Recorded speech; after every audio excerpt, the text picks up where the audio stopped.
With Michigan's primary in the books, the countdown to November is on. We now know the nominees and are getting to sit down with them in studio.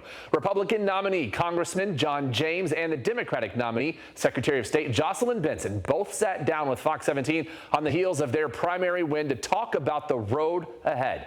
We begin with my conversation with James.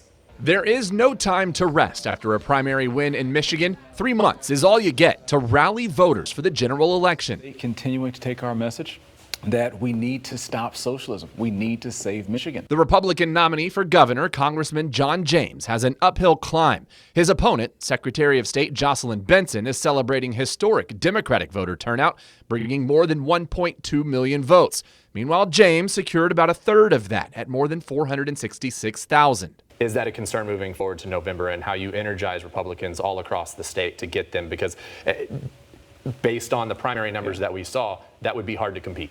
Yeah, Republicans have always answered the call, and different cycles have different numbers. If you look back to the previous midterm, Gretchen Whitmer had lower numbers in her primary, but she eventually won, of course. Turnout in general certainly benefited from a heated Democratic primary for Senate between Haley Stevens and the eventual nominee Abdul El-Sayed, which pulled more votes than the race for governor.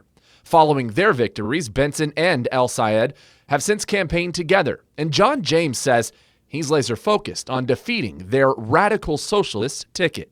Do we consider her a radical socialist in this race? Well, someone who certainly has radical positions, like aligning herself with Abdul El-Sayed, saying she'd be honored and proud to run with him.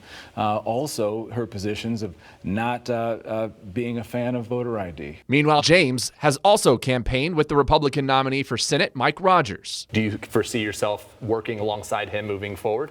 Mike Rogers is a good friend, and he is best for the state. Mike Rogers and I are focused on having the strongest ticket, to have the strongest solution, to make sure that we benefit the state for long term. Both candidates have had the support of the White House endorsed by President Trump.